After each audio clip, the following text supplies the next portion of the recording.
Stu, I didn't know what I was getting in for here, man. But I hope you had a great time out here, Shawon. So I'm going to pass it over, like I said, to my guy, my season ticket holder partner right now. We are partners right now, so he's a great guy. We've had lunch a few times. Support him, follow him. Retweet everything MVP Game does. Let's give it up for Justin Roman. Yeah, Justin! MVP! All right. Some of you have seen the show. Some of you guys seen the show. Very cool. Thank you. But tonight's not about me. It's about one of my favorite players back in the 80s, Mr. Shawon Dunston. Come on, give it up for him. Why don't we sit down? Let's be comfortable. Let's be comfortable. There we go. Mike 6 out of the way. Good call. Good call. Good call. So when Stu asked me to do this, now, and as you guys know, Stu, he likes to talk, right? So I never thought I was going to get this opportunity, but I realized it was his 50th birthday. I was like, he might be a little intoxicated for the Q&A. I might get my in, and I'm so glad I get it in with one of my favorite players of all time, Shawon Dunston. So, Shawon, welcome to Club 400, buddy. Welcome. Thank you. Now, first thing I want to ask you is, what's your first impression of what you saw inside? Because I was lucky enough to be there when you saw basically the museum for the first time. Oh. That's okay, it's not Shawon's, it's the other one. What was your first impression of Club 400? Very nice. It's really a museum. I wouldn't go nowhere if I lived here.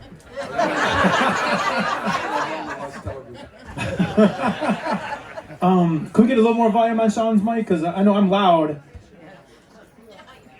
Awesome. All right, so here's the deal. Walk through a little history right here. I don't know if you guys know that, Shawon wasn't just the first pick of the Cubs back in 1982. He was the first pick in all of baseball in 1982. I mean, he was drafted ahead of some really, really good players. You may have heard of Dwight Gooden. He was before Dwight Gooden. So I want to ask you, Shawon, you were drafted by the Cubs, first overall in the draft. What was your first impression of, Chicago and the Cubs? What did you know as a young man before you got to Wrigley Field, before you got drafted by the Cubs? I really didn't know too much about the Cubs. I did a little bit because I lived in New York. I'm from Brooklyn. And the Cubs used to always come on TV and play the Mets at 3 o'clock. I'm like, why they playing their games? And all of a sudden, I'm drafted by the Cubs. And then I'm like, okay, it's nice. It's a little bit less than New York, so I really like it. And when I got drafted, and then I started playing, rookie ball was easy. A ball was easy. Double A was easy. Then that year, in '84, I go up to Triple A. And the first day I get there, I hit 2 home runs.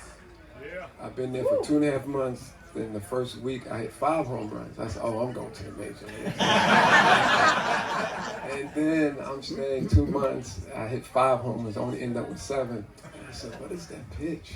They throwing. They said, that's the pitch going to keep you in the minor leagues. And that was the slider. And that's what I thought about when I moved up. And when I got to the big leagues, it was very nice, but it was different because I was the youngest player on the team. I was 21 and everybody was grown men. So I didn't have nobody but myself, and I had to hang out with grown men. And men do things a little different from me. And when I'm playing against a grown man, like in the minor leagues, it was easy because everybody's my age. So it's all macho. So I think my talent's better than everybody's like they think, so it's easy. But when you get to the major leagues, you're playing against men that has a wife and have children. And even though they throw 95, they're not going to throw you the fastball because they know you can hit it. And I remember Sutcliffe used to always say, Sean, you got to slow down. I said, why can't they throw me a fastball? They said, they know you can hit a fastball, can't hit a slider. But I said, they throw hard. They said, this game is about getting you out, not making you feel good. Ah, good point. That was a big adjustment. Good point, good point. I, like so many in Chicago, fell in love with the 1984 team. I know you weren't on that team yet. Right, the 84 team, that was when I fell in love with the Cubs. I know you weren't on that team, but you were on the come up, right? So 85, right. You come in. Out of that group of players, was there 1 or 2 guys that kind of took you under their wing and made you feel comfortable? Because you were a kid amongst men, like you said. Well, they all took care of me. I had Lee Smith. He took care of me. When I was a rookie, I used to sleep at Lee's house. I used to fall asleep. I used to eat at his house, and I used to fall asleep. And then his wife used to wake me up about 6 in the morning and say, Shawon, you got to go home. You got a game tomorrow. So they took care of me. Jody Davis, who took care of me. He was always positive because I was always complaining. And Keith Moreland, who I really liked too, Leon Durham. Chris Spire was my infield partner. He really took care of me. I remember one day we taking ground balls and the ball busted him in the nose and he broke it. So the next day he came with a mask and still took ground balls with me. So I appreciate the older players. Yeah, absolutely. So 85 comes around, and like you said, life comes at you fast. You're dominating minor leagues, and you come up, and you had maybe some of your first adversity right there in 85. But obviously, then you overcame that and became a mainstay at shortstop. We've talked about the hitting and the curveball and fastball, but a lot of us remember you for just being dynamic at shortstop, and you have a cannon of an arm. Has there ever been a first baseman that's like, dude, back off a little bit? Did Gracie or anybody say anything to you ever, or in minors or anything? Well, they all did. Okay.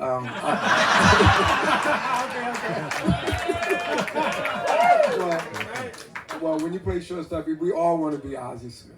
I wanted to be Ozzie Smith, but I'm not smooth at all.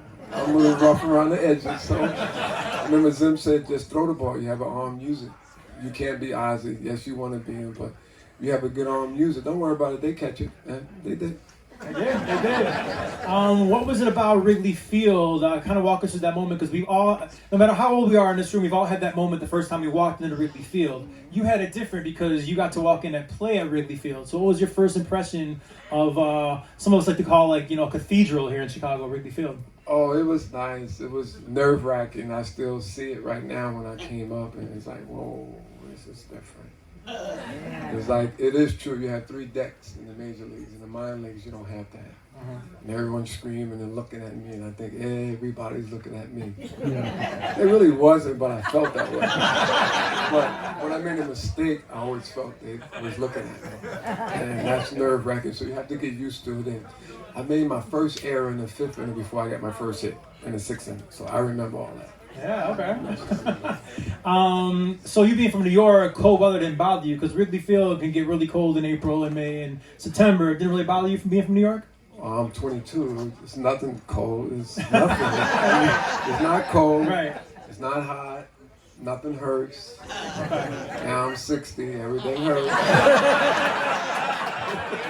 I didn't know no better. I just went out there and played and enjoyed myself, and I love playing.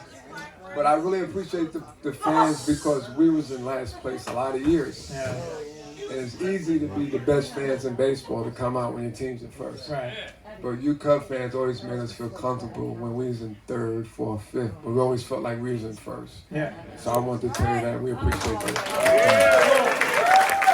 There were a couple rough years when you first came up, but I mean, let's talk about success. 1989 was a very successful year. So that was your first taste of playoff baseball at Wrigley, playoff atmosphere at Wrigley, and then actually the playoffs at Wrigley. So what are some of your memories of that magical year, and then in particular the playoffs, the first time you being in the playoffs at Wrigley Field?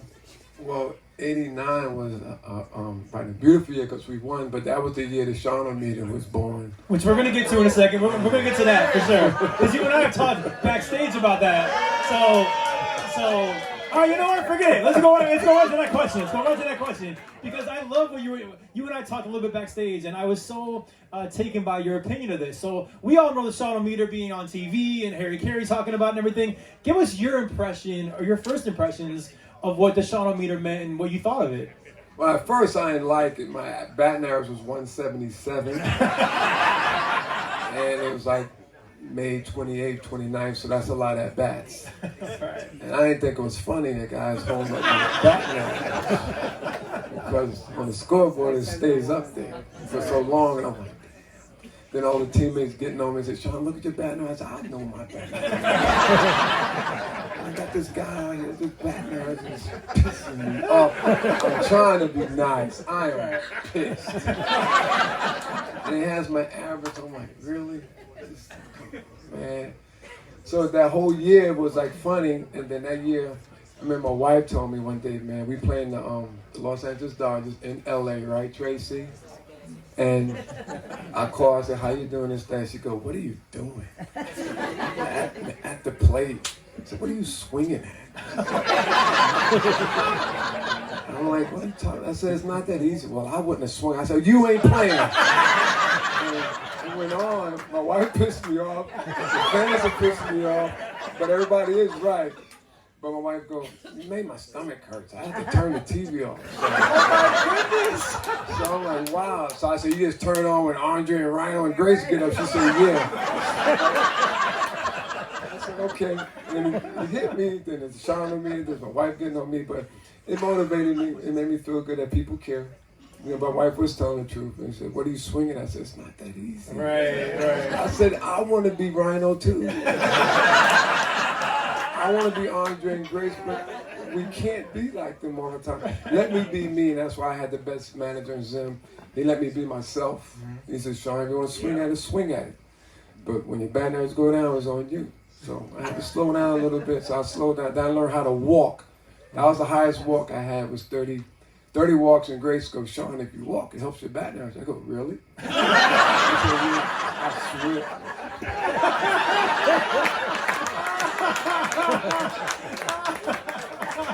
So I said, Grace, I help my batting average. Well, if you walk, it's not a time at bat. I go, really?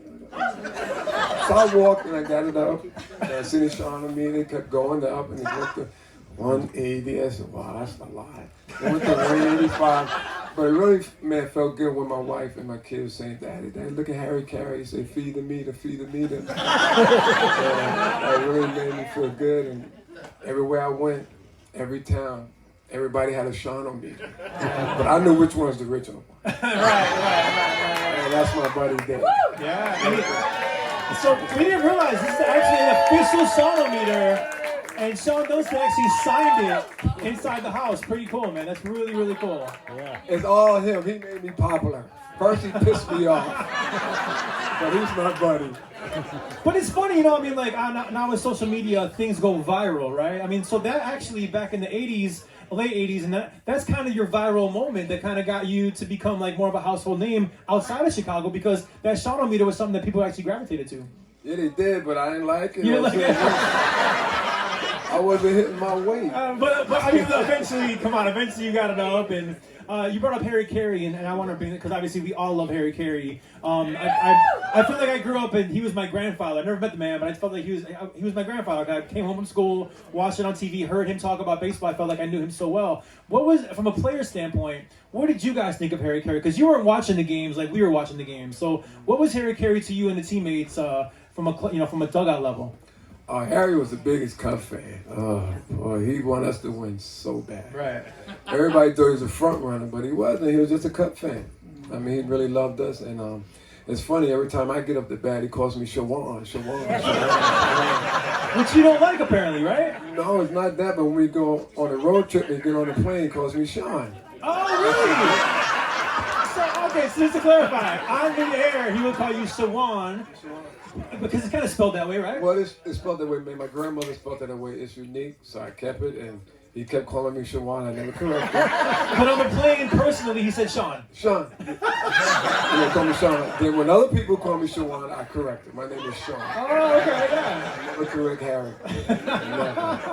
That's great. That's great. Never. I'd say for our generation and our people that are here, the iconic double play combination was Dunston to Sandberg to Grace. I mean, that was everything, right? I think we even have obvious shirts that say that, Dunston to Sandberg to Grace. You and Rhino, I mean, just two amazing defenders. What was your relationship like? Because you guys are paired forever. Well, me and Ryan's opposite. Right. I'm loud. He's quiet. And my locker was here. His locker was here. And Andre Dawson was here. Okay. So my first year, I was at the phone where I had to pick up the phone when phone calls. I had to get it as a rookie. Then my second year, they put me next to the two quietest people in the world. They didn't say nothing. When I say nothing, I mean nothing. Or Ronnie used to say, good morning, Sean, and you got everything. I said, what do you mean you got everything? Well, when the guy steals, you got it. When it's a double play back to the pitcher, you got it. I go, oh, okay. And Andre, how you doing today? Hi, Sean. And that was it. I'm like, why are they putting me next to these two guys? So I watched them And like before the game, I'm always laughing and joking and jittery, having a good time, but they was quiet. So I'm loud for about 3-4 hours. And an hour before the game, I get real quiet. So I learned from Andre Rhino how to be a professional ball player and how to go out there and play the game. So when I'm on the field, I was very quiet. I ain't saying much. I got a film. They said, "Shawon, you scared?" No, I'm not scared, but sometimes I am. I'm a little nervous. I'm a little nervous. It's like my wife, like when she watches the game, she said, "Please hit the ball to Shawon first inning, please." Man, she's right. If I didn't get the ball in the first 2 innings, I get a little nervous. I get a little nervous. I get nervous, but if I get the first ground ball in the first inning, my nerves are calm. You had said that that one time you had seen Rhino make an error, and that was very rare. Obviously, Rhino's Hall of Fame Gold Glover. You said that you'd seen him make an error, and then you got even more scared because you're like, well, if this guy makes an error. I got nervous. I mean, he made an error. The ball went between his legs. I said, oh. And Grace looking at me, and I'm looking at him like, man, he made an error. It made me nervous. If he make an error, I know I'm going to make one. Like, man, then he come over, we change pitches, and he goes, "Shawon, what happened?" I go, "What do you mean, what happened?" I said, "You missed it." And that day, he told me that's the year he broke the record for like his second games, no errors. So he said, "I'm not going to make another error this year." I'm like, yeah, whatever. I said a couple of words, but when he made an error, it made me nervous because he don't make errors. He's not nervous of nothing, except putting ice on his back. Really? And we can't stand that. He was different. He can't stand. But everything else, he was such a professional. Him and Andre, and we learned so much from them. We played. I knew they was Hall of Famers. And man, we just look up to them at all the players. And all the players I played with, I love all my teammates, especially the older guys, because they taught me how to be a man. Yeah. In your career, I believe you've had 2 All-Star appearances? 2. I mean, how was that experience for you? I mean, Shawon Dunston, from New York, legendary shortstop here in Chicago, making the All-Star game a couple of years. How was that? Oh, that was beautiful. I had it, 88 was my first daughter, Whitney, and 1990 was Jasmine, my second daughter. So, and the second one was at Wrigley Field. And that was really nice. I remember it rained that day, everything. My brother brought my daughter down. And I'm just looking at everybody. Wow, look at this. We're at Wrigley Field. And when they introduced me, I thought I was Andre and Rhino because I got a standing ovation. I thought that was nice. And that's one of the biggest moments of my career. They gave me a standing ovation. I thought that was so nice. I felt like Andre and Rhino. That's cool. Well, I mean, I got a feeling this weekend you're going to feel like Andre and Rhino because this man, along with Mark Grace, are being inducted to the Cubs Hall of Fame.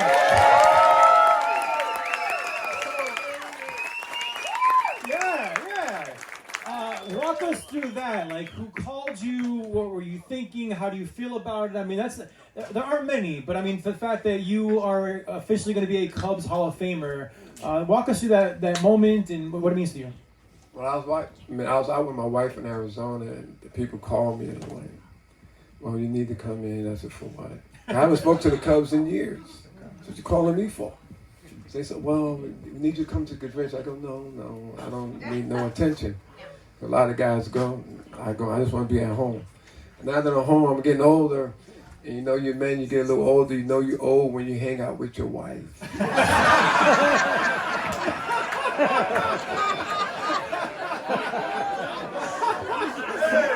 And I remember when I was 21 and my wife and I was boyfriend and girlfriend, and now that we older, we 60 and I hang out with her. And we ride our bikes together. Look at what I'm doing. I want to be 21.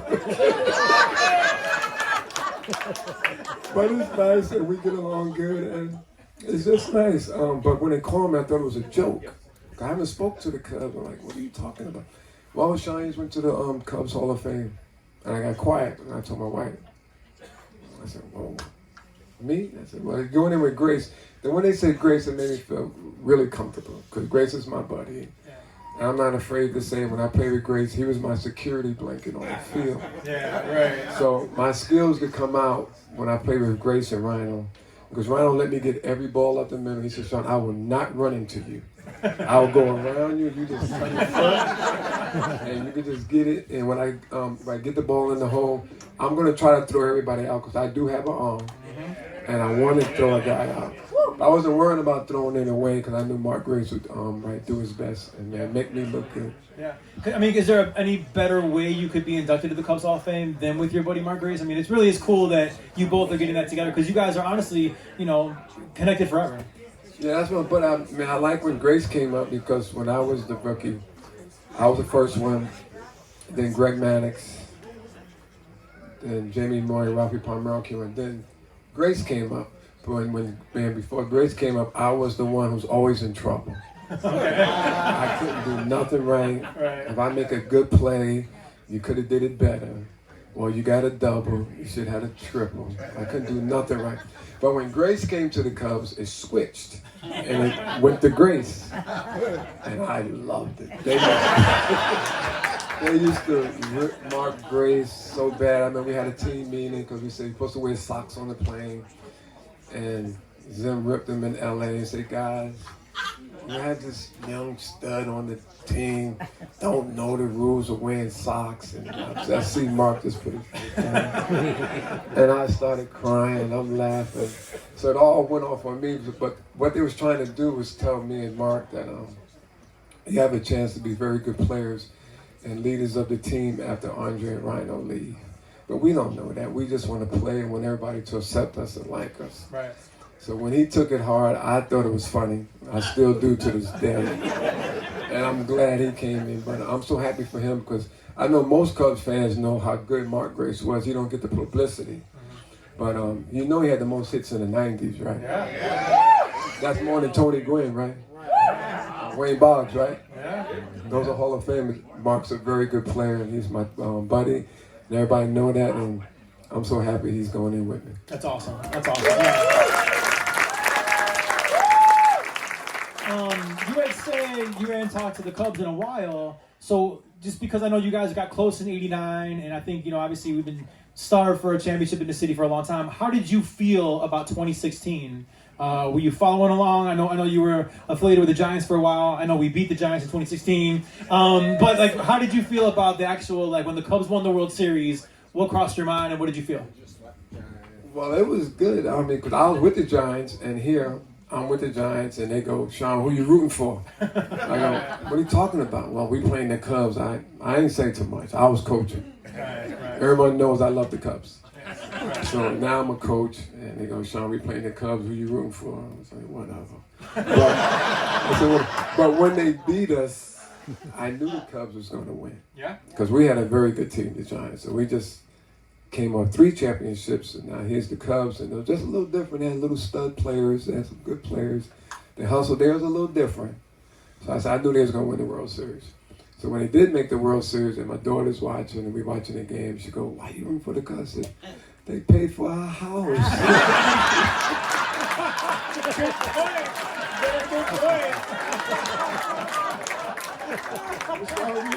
But you work for the Giants. I said, they paid for our house.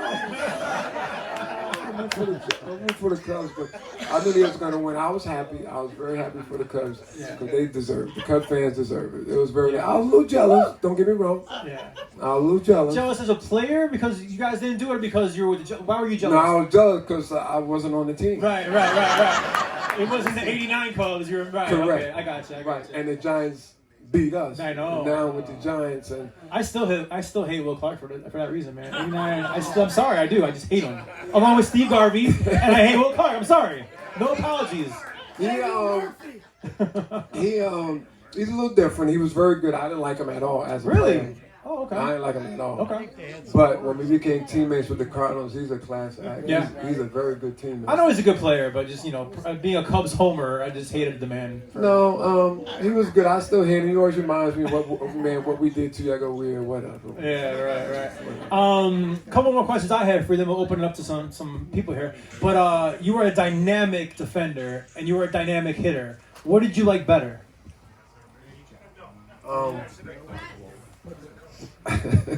I like both, but when I'm 0 for 4 when I usually was 0 for 4. I like defense. Yeah. Because when I'm 5 for 5, and if a player hits the ball deep in the hole, he's out. Mm-hmm. Yeah. But when I'm 0 for 5, he's definitely out. The reason why, because it's called competing, and I want him to be upset like me and have an attitude. Because I took a hit from him when I'm 0 for 5-9. He's about 0 for 4. And I want to hear the guy slam the bat, curse in the dugout, because we hear everything. And that makes me feel good, so my 0 for 5 is not too bad. I love it. And then, you know, just out of curiosity, I know you had this cannon of an arm. When you were coming up, were the thoughts of you ever being a pitcher, or did you ever want to pitch, or you just always knew shortstop was for you, or infield was for you, or? No, I always wanted to play infield. I don't want to hit a. I want to hit a pitch. I don't want to be a pitcher. It's boring. They only play one time. So Yeah. I had a good arm. So I remember Lee Smith used to always tease me. He calls me Shawon. And he goes, Shawon, man, you're not fielding good. You're not hitting good. You know the Cubs need a setup man. I said, no, Lee, I'm not gonna be your setup man. So I had to get myself together. They wanted me to pitch in high school, but I said I never wanted to pitch. Yeah. I didn't want to hurt my arm. Okay. They make you throw curveballs, and still to this day, my arm don't hurt. Awesome. And then how about today's game? Do you still watch baseball? And if you do, is there a player, a shortstop that you are really like, wow, this guy's got it, or I like watching him play or anything? I watch all the shortstops because I'm a shortstop. I root for all the shortstops to do well, and I just love all shortstops. I love baseball. And yes, I come for the Giants. I have a man crush on Brandon Crawford. Okay. He's so good. That guy really could play. Now he's at the time of his career where they're Right. going to move him out. So Right. I remember seeing him, but we all going to have to be moved out. And that's how the game is. But I like all shortstops. I root for everybody. Awesome. That's cool. Very cool answer. Well, that's all that I have prepared. Anybody have any other questions? Yeah. What's up, buddy? Do I have to censor this? By the way, my questions have all been edited, okay? Like, I hope that Crowley can keep it PG. So I will say this, Sean, is that a lot of us were there at CubsCon when they announced you were getting in the Cubs Hall of Fame. A lot of us, the second that Stu put the tickets out, we were out here right away. Do you see yourself being more involved in coming back to Chicago and being close to the Cub fans and coming back to more conventions in the future? Well, I wouldn't mind, but I don't play anymore. It's time for other people to be seen and shine. I just want to be home with my wife and kids. When my kids is not home, we have an empty nest. It's funny because I do feel it's funny because on the field you were such, You're right. You're right. You were such a dynamic player when you played the game, but you do seem a little more reserved now that you're out of baseball. It is funny for me as a fan to see that. It's cool though. Well, I'm wild. Don't get me wrong. Okay. I'm wild. Yeah, I'm wild, man. But when I played, I wanted to be successful so bad. Yeah. But I was in a rush to be successful. Gotcha. And all great players or very good players are calm. Andre calm, Rhino calm, act like nothing's happening. Yeah. With me, I show my emotions. Right. I'm very emotional. When I do well, I'm smiling, giggling in the clubhouse. Yeah, I got them. I got them. Then when I'm struggling, I'm down because I care. Right. When you don't care anymore, it's time to get out the game. So they say high strung. I'm not high strung. I just have energy. That's all. Yeah. But I wanted to be Andre Rhino and Tony Gwynn and all the great players because they all calm, but I'm not calm. But I like them because I'm not them. And I want to know why they calm and I'm not. And it's like the opposite. My wife is calm and I'm wild and we get along. Any more questions? Yeah. Do you want to? This won't reach by you, so you want to shout it out? Or? No, I was just kind of curious. Any players that absolutely drove you crazy when you were playing? Like players that slid into you wrong, did something and you were just like... Good question. Well, there's one guy that didn't drive me crazy, but you must have seen the film when he slid into me and I slapped the guy in the head. Well, let me explain to you. The play was a steal. And when you're stealing the base, you try to avoid from getting tagged out. You don't run into the fielder. Yes, I was late getting there. Don't get me wrong.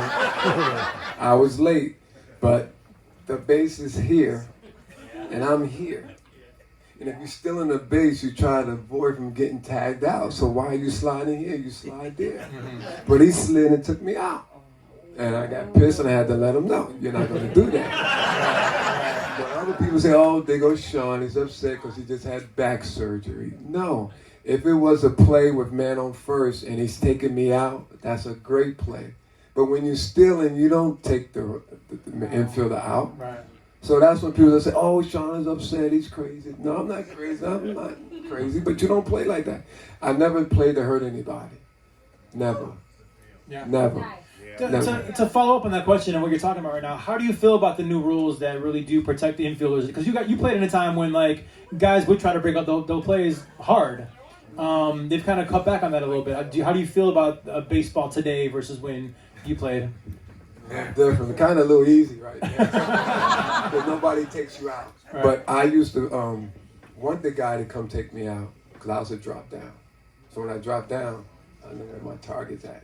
And I wanted to intimidate them. The reason I wanted to intimidate them because when it is a double play ball in the ninth inning and they know that I'm going to drop down and I may hit him, but I'm not going to hit him, he will slide a little away from me and he won't touch me. Okay. So I learned that from Brian. Nice. Okay.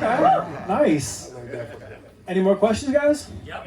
Oh, yeah. What did you think about when Harry Carey used to be like, Shawon Sandberg? Well, he didn't say much because I didn't play like that. But I ain't have a problem with that. Because we love Harry. Because Harry always talks to us. Yeah. He wasn't like the other announcers. Harry was one of us in the clubhouse, right, in the dugout, and he always rooted for us. Yeah. Always rooted for us. For sure. Then other question you said, what player I didn't like? I didn't like Nolan Ryan and Dwight Gooden because I couldn't hit them. Oh, okay. Yeah. I couldn't hit them. Right. No, I couldn't hit them. And so when I faced Dwight Gooden, I'm like, damn, they drafted me over him. It was kind of tough. I remember I asked Dallas Green that. And he said, no, son, I think we made the right decision. I said, I don't know. I don't know about that one. But Nolan Ryan and Dwight Gooden was the two toughest pitchers I ever faced in my life. Really? They were so tough. Is there a pitcher that you had their number? I mean, you just were so excited. You couldn't get to the bat rack fast enough. No, I'm not the type of guy to get on them, but I know who they are. Oh, okay. Gotcha. See, maybe about 10 years ago he would have said it, but now you guys are filming everything. You want to go viral. So how about this? Put your phones away and just tell us. No. Yeah, someone in the corner? Right there, yeah. Hey, what would you say to the young children who want to be MLB? What should they focus on the most? And she's asking for a reason. She's got twin boys that are 13 years old that are 6'3". I'm 6'3", and these kids are 13 years old. So she's asking for her own boys, actually. Well, Play basketball. I would tell them. If you didn't hear me say play basketball. Well, 6'3" may be too short for basketball now.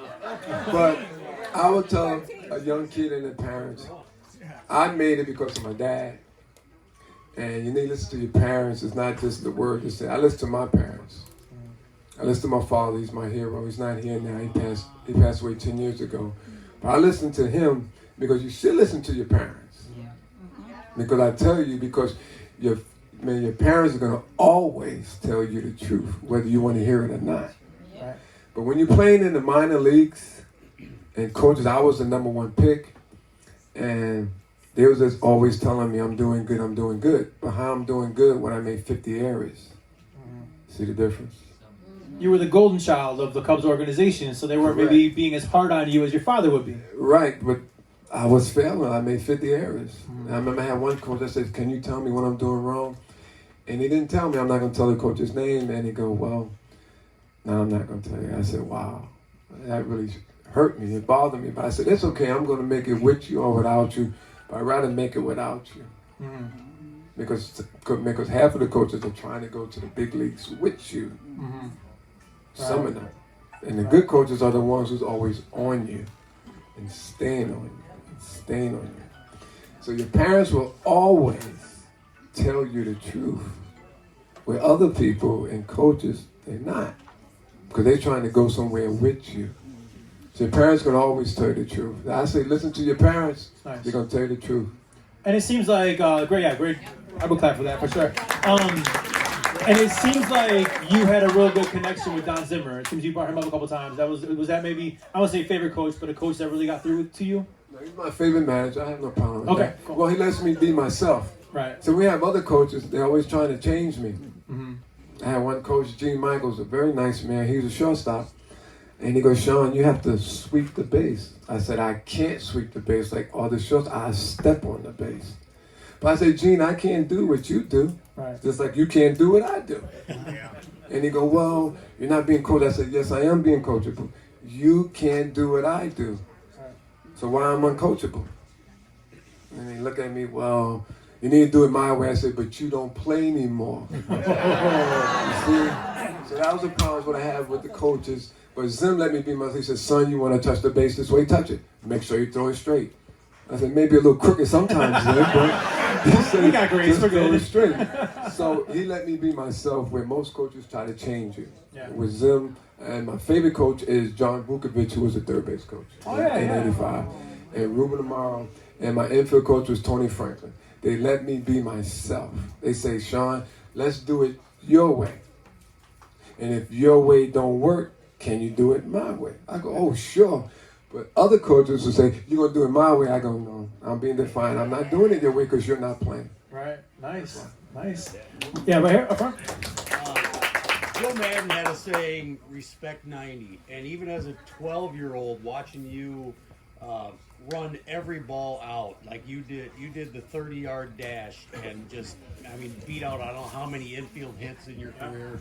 And I just respected that and loved that you ran everything out. Was there somebody in your life that pushed you to do that? And how do you feel about players that kind of lollygag down to first nowadays?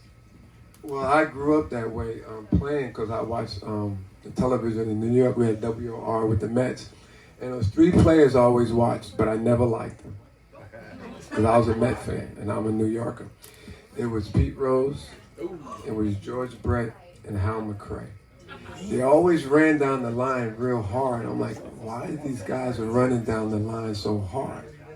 And I kept looking at it and I said, wow, I like that. If they could do it, I could do it. Yeah. Then another reason why you run hard is 2 reasons. 1, I could run, and 2, I'm pissed off. So that's why I ran hard the first. I want the guy to drop the ball booted so bad. Yeah. I want him to feel like me because I'm tired of turning back and going to the dugout.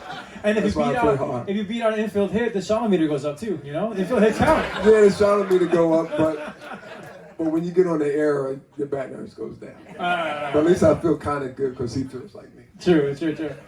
Yeah, right there.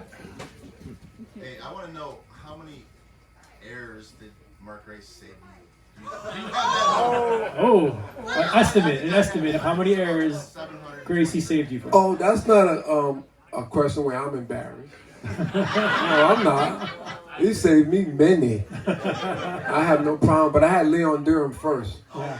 And Leon Durham was good too. So I went from Leon to Mark Grace. I have no problem with that. I have a good arm, and it gets a little wild because I have a good arm. Man, I can't control it all the time. But having Grace over there was so nice. It was my security blanket, so it made my game much easier. Awesome. So he saved me. I'll give you a number, 100. 100. All right. That's good. I love it. In the corner over there, yeah? All right, speaking of the Shawon-o-meter, the first time you ever saw it, what went through your mind, and did you follow it throughout the games to make sure they got it right? Like I said, it was 177. I wasn't following it too early. But when it did go up and kept going up and going up and going up, yeah, I followed. I knew where it was at in left field. I knew. And I'm superstitious like all ball players, and I was hoping he'd come to the game. Yeah? Because when he didn't come to the game, I felt like I wasn't going to get a hit. So when I did see him out there, I knew I was going to get a hit. And he put the sign up there. He said, go Cubs, go Shawon, and go Tracy, because my wife was expecting our second child, Jasmine. Oh, that's cool. So I remember that. And then he had the all-star Shawon Dunston Shawon-o-meter. I remember the Shawon-o-meter earrings. T-shirt, calculators, everything. Oh, I remember everything. Did you get a cut of those proceeds? I didn't want one because he did enough for me. Yeah, that's cool. That's cool. Like I said, it was kind of like viral before viral existed. That was your viral moments. Over here, yeah. Go ahead. So, growing up a Mets fan, I always like to ask people, who was your favorite player growing up? Oh, my favorite player growing up, I had to. I like the Phillies too. I like Mike Schmidt because in high school I played third base. Then he moved me to shortstop. So I like Mike Schmidt and Andre Dawson. Oh. Okay, so let's talk about that. So you, as a kid, Andre Dawson was one of your favorite ball players. So now, fast forward to 1988. He's 87, right? 87? Yeah, 87. 87, you guys are now teammates. How was that for you? Kind of a full circle moment, huh? Well, let's go back to 85. Okay. So I meet Andre. He hits a double at second base, and I'm so excited. I used to argue with all the guys in the minor leagues when Andre against Del Murphy. When Del Murphy took over, won MVP. I thought Andre should have won MVP. I'm arguing and fighting, and Andre. Now finally meet him at second base. I'm looking. I said, "How you doing, Andre?" And he just looks at me. And it took him like 2 minutes to say, "Oh, how you doing?" I'm like, "Really?" So I teased him about that, but when he became my teammate, what a nice man. He's so nice. He cared for every player on the team, wants everyone to do well. And he taught us how to be ball players because he had bad knees. We had to be on the field at 10 o'clock. Remember, I was 21, 22. I should show up 9:45. I was young, nothing hurt. Yeah. Andre should show up at 7 o'clock. And watch him, what are you doing? They get ready and taping. But he never complained. So I had to learn how to do that after I hurt my back. To don't complain because nobody cares.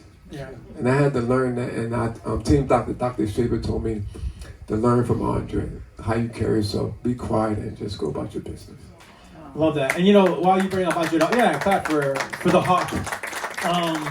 Obviously one of the most infamous stories about Dawson was him coming to Chicago with a blank check, and saying, I want to play here. Reading up on you a little bit, I saw, I believe, and if I'm wrong, I'm sorry, but your first contract extension, you didn't field offers from anybody else. You wanted to stay in Chicago and you signed with the Cubs. What was it about Chicago really feel that made you not even want to test the waters anywhere else? You wanted to stay here in Chicago. Well, I was drafted by the Cubs. I mean, I wanted to play for the Cubs. I gave my honest answer, but they don't take it that way. I told them this is what I want. They said, no, you can't get $10 million. I said, well, no, I'm not signing. They looked at me, I'll be a free agent. So they said, you want to sign? I said, yes, I gave you my word. I want to sign with the Cubs. I want to stay with the Cubs. So I signed with them. It was beautiful. And when I about to sign the contract, I was so nervous. Because now you think you come from Brooklyn, a young kid.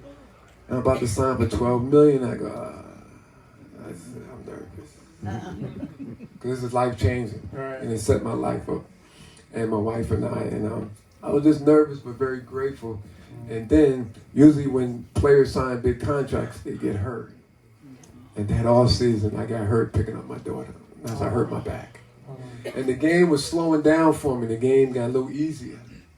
As the game got easier, I got hurt. So now I had to come back, I had to rehab, and then I had to learn from Andre.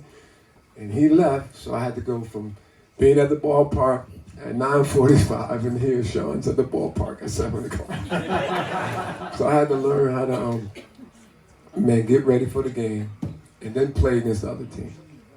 And then if I had to look at it again, I would do it again the same way because I learned a lot about being home, how home is going to be. And when you get hurt, no one cares. Nobody wants to be around you. I'm the same way. If a player's in a slump on my team and he's not hitting good, I really don't want to talk to him. I really don't want to be around him. But if the player is playing real good, I'll just walk by and just touch him. And think it's going to rub off on me. A lot of athletes are like that. Yeah. But I learned to like that. It's tough, but when you're hurt, you're hurt. But the most important stat in sports is availability. Yeah. And I was hurt. But Rhino, I looked at his, he played 150 games like 8 to 10 years. I only played 150 twice. This is when I was young. So I tell kids Go play. Don't worry about nothing because you're just going to have to just go out there and play. And you're going to get hurt. So you got to accept it. You got to know how to deal with the good and deal with the bad. Yeah. But one of the nicest moments when I'm out for 2 years and then I finally come back and I pinch hit and the Cub fans gave me a stand ovation. Then I grounded out. They gave me a stand ovation. I was like, wow, this is pretty good. Yeah, this was nice. So that was my second greatest moment. First was being in the big leagues. Then when I grounded out. And the Cubs fans gave me a stand ovation after I missed 2 years. And I read all the articles.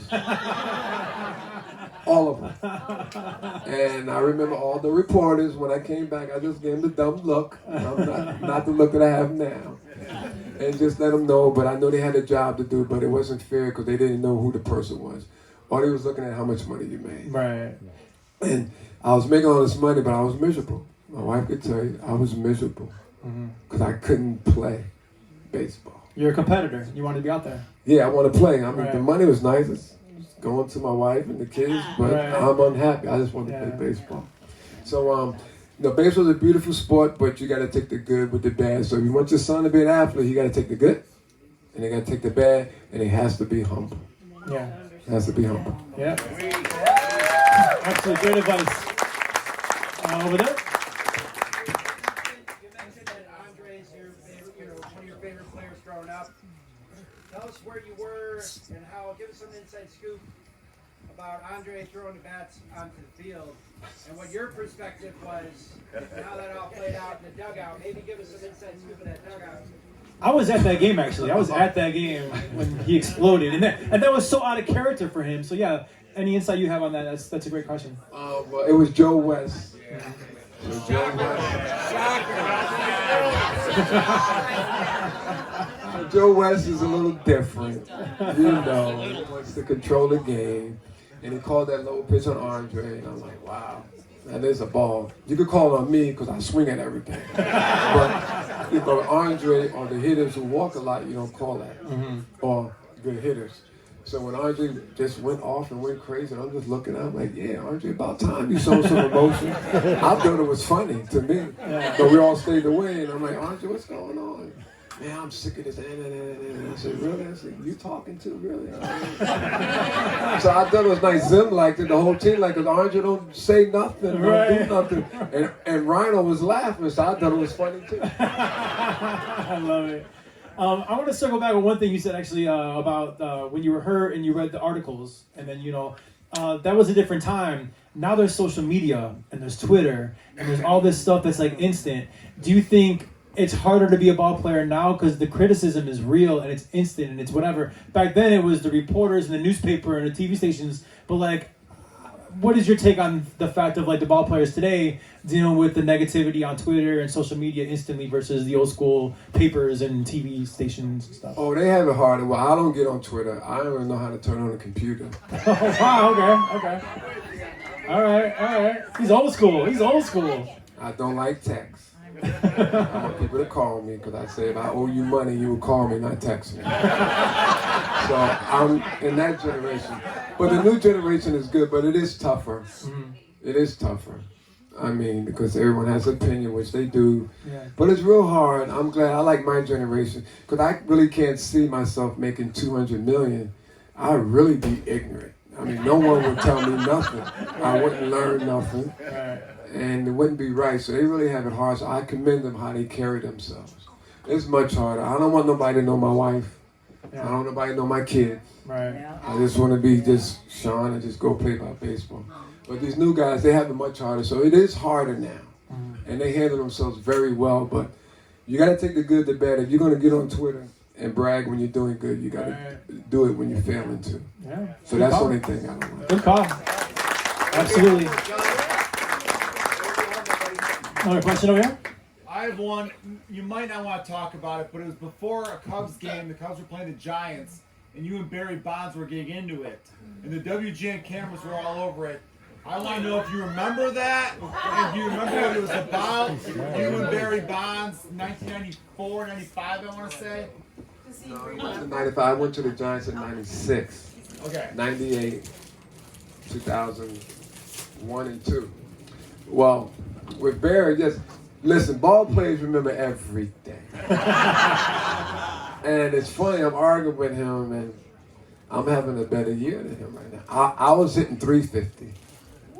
Barry's hitting 250.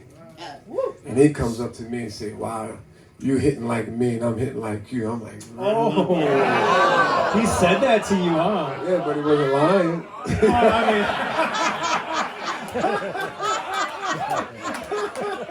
He wasn't lying. I go, really? It kind of pissed me off because I played with Andre and Rhino. Right. And they would never say that. Right. And will never do that. I'm like, really? You really are? But I thought I never would say this. I always thought Andre and Rhino was the greatest players that I ever played with or ever saw or played against. But Barry Bonds is the best player I ever played with or against. Yeah. Barry Bonds is great. Yeah. He is really, really good. It hurts for me to say that because I'm an Andre fan. Right. But he's really good. But he was a little different. But now he's changed. He's changed because he's not playing anymore. And when you finish playing, you're looking for new friends. Like that's for me too. All of us, all ball players, are looking for friends. But while we playing, it's not like we don't want to talk to you. It's we playing. We're trying to do well and play well. Yeah. It's not we annoying you. It's don't want to be bothered. Yeah. We just want to play. You don't want to hear how good you are. Some guys do. I don't. So I don't want to do interviews. I'd rather do interview when I'm playing bad than playing good. Yes. Because it's easy. You play bad, stand up. You play good, I really don't want to talk about it. I know how good I did. But I want to keep it that way. Let's keep it quiet. Right. Let's keep it quiet. Yeah, that's awesome. Captain Kobo, what's up, buddy? Any superstitions? Oh, yeah, plenty. Like I told you, if you hitting and you hitting good, touch it. Yeah, it's like I was to drive the same way to the ballpark. If I had oatmeal in the morning, and I got a couple of hits that day, the next day I want my wife to make oatmeal. Okay. And I ride to the ballpark the same way. Okay. Yeah, I wouldn't step on the white lines going out to the position. And I won't step on the white lines coming back up. Yeah. Yes, I'm just superstitious. Yeah. And don't laugh at a guy if you make an error because you're going to make one too. All right, I like that. Yes, sir? We've heard the hardest hitter to go against, the hardest pitcher to go against, the best hitter. What's the best pitcher you stood behind? Nice one.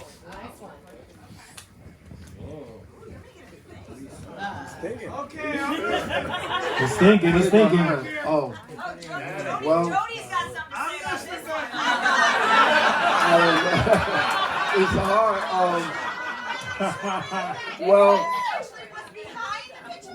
No, man, you mean the pitcher. Man, what pitcher? See, well, it's tough because Maddox was my teammate. But I was before Maddox, and we looked at Maddox like a little kid. You know, and I mean, Jody knows that. We knew he's going to be a good pitcher. Win 150 games, but 355? Right. And he didn't act like a pitcher who won 355 games. He was so humble and calm, just a nice guy. And when you play against, man, the good pitchers, they always have your back. And when I played the Cubs, I mean, I got knocked down one time, and then the Sutcliffe go out there and he knocked down somebody. And that just makes you feel good, want to go through the wall for them. Yeah. And Maddox and Mike Bilecki. So we had good players. I mean, we had good pitchers, but it's not fair to say one pitcher. But I'll say all of them, but I did play with some good ones. Yeah. You know, it's really cool, like, again, growing up to your era of Cubs baseball. That's why I fell in love with the team. To me, first off, meeting you, can we not say he's one of the nicest guys ever? Like, he's awesome. Like, you know, I never got to meet you before. Just watched you on the field, and you were awesome. But like, you're such a nice, humble guy. I love that. And then the way you talk about the team that I love, you know, to know Sandberg and Dawson are just like not only great players, but like great guys. It makes it really cool, like validating, like we're cheering for a great organization and a great group of guys. So thank you for shedding some light on the fact that these our heroes are also good people. So thank you for doing that. You know. Yes. It's funny. When I was playing, everybody didn't think I was a nice guy. They thought I was very shitty. And I was shitty. Don't get me wrong. But I'm playing. I'm not trying to be a nice guy. I'm trying to beat the next team. Yeah. So why be nice? Because once a player know, because we know that you're nice and you're a fake tough guy, we run through you. There you go. There you go. All right, we got 3 more questions, guys. Jody Davis. I never thought I would say this. Jody Davis has a question for Shawon Dunston. All right, Jody. My question is, Sean, how far you think that backflip shit would go in our era? Well, it wouldn't go very far. It go one time around. Right, and the guy would get hit in the neck or the back. That's how the game was played. It was a little different. Wasn't that it was macho, but that's how the game was played. So when someone hit me, I really didn't like that. So they said, Sean, getting hit is part of the game. I said, well, going to the mountain is part of the game too. So they used to get mad at me. But had an attitude. I said, no, I didn't know how to play that intimidation game. Right. I thought they was doing it on purpose and messing with your manhood and messing with trying to hurt me. So I didn't want to try to hurt nobody, but don't try to hurt me, I won't try to hurt you. But the game was played like that. But now I'm glad it's changed because it's not fair to throw at nobody here because the guy hit a home run, get him out. Right. But the game's more about intimidation. But I like my way, but the new way is going in the right direction. I like it. Well, just to follow up on that, you were involved in the play with it was Andre Dawson and Eric Shaw and Rick Sutcliffe and Greg Maddox. Can you tell us a little bit about that incident? Well, I wasn't playing. I had my hand broke. I couldn't go out the dugout. And I remember when Andre got hit, it was scary. And he got up. I think he got hit in the face. I said, whoa, what's wrong with him? He chased them all around. And I remember we was winning by like 10 runs. And I don't know if it was Gene Michaels was pitching. Our manager, Maddox was pitching. And we knew he was going to be a great pitcher because Maddox was not Greg Maddox yet in 87, 88. He was under 500. And they told him, well, Maddox, you drill somebody. It was a 4th inning. You drill somebody in the 5th inning, after the 5th inning before you could get the win. And Greg Maddox paid no attention and drilled the guy in the 4th inning. They threw him out the game. That's cool. And when they spoke to him, he said, why you drill a guy? You got to drill him after. He said, well, this one victory don't mean nothing to me. That's Andre Dawson. That's cool. That's awesome. That's a great team, man. That's really cool. All right, one final question, guys. One final question for Shawon Dunston. There you go. All right, right here. So you talked about Rhino and Andre. They were very quiet. Who was the biggest prankster on your team? Ryan Sandberg. Really?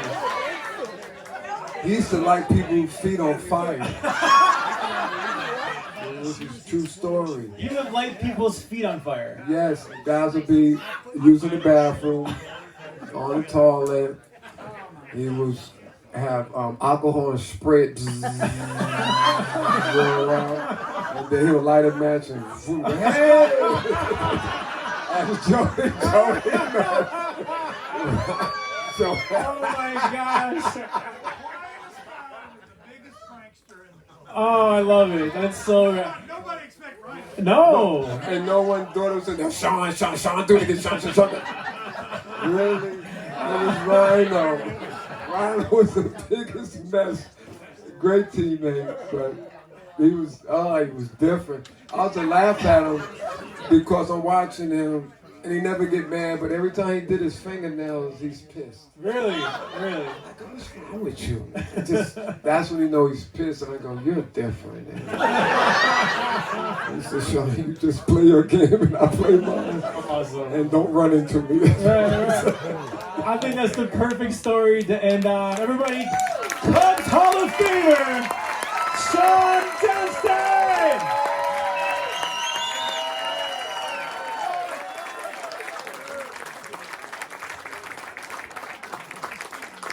Thank you, Sean and Tracy. Thank you so much. I mean, I always say a club party is only as good as its guests. we had a first class guest here tonight. I'm so honored and privileged that you are part of Club 400 now. You are unbelievable, Sean and Tracy. Thank you so much. We love you guys. Casey, do me a favor, guys. These guys have traveled long and hard today. Where's Casey, the driver? We're gonna get Casey. We're gonna bring, but we gotta get that sign. Yeah, Allison's up. Okay.